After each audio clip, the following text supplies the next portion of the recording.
মুজিব একটি জাতির রূপকার ছবির পর্দায় নুসরাত ফারিয়া হয়েছিলেন শেখ হাসিনা। এখন পর্যন্ত সেটি তার করা শেষ ছবি। জনমনে প্রশ্ন, এখন কোথায় আছেন পর্দার এই হাসিনা? চলতি বছর জাতীয় নির্বাচনের পর থেকে হঠাৎ তাকে আর কোথাও দেখা যাচ্ছে না, না কোনো সিনেমায় না কোনো অনুষ্ঠানে। তবে তাকে পাওয়া গেছে অনলাইন জুয়ার বিজ্ঞাপনে, যা দেখে বিস্মিত হয়েছেন তার পরিচিত ও ভক্তদের অনেকে। জুয়ার অ্যাপের শুভেচ্ছা দূত হওয়ায় নতুন করে আলোচনা এসেছে নুসরাত ফারিয়ার নাম। সম্প্রতি সেই অ্যাপের প্রচারণামূলক গানে নাচ করতে দেখা গেছে ফারিয়াকে। গানের শেষাংশে তাকে বলতে দেখা গেছে, প্রতিষ্ঠানটির সঙ্গে পথ চলায় আমি ভীষণ রোমাঞ্চিত।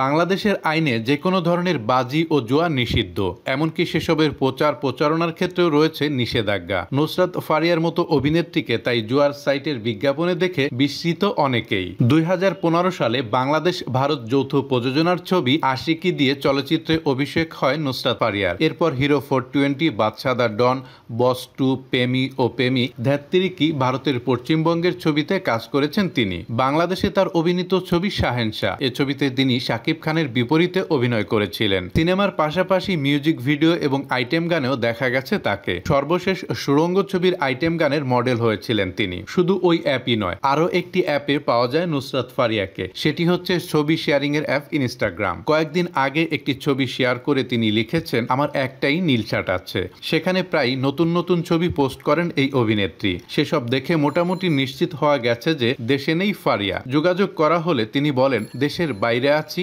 ভালো আছি, মাসখানেকের বেশি বিদেশে বেড়াতে এসেছি। সবসময় আপডেট ভিডিও পেতে আমাদের চ্যানেলটি সাবস্ক্রাইব করে রাখুন।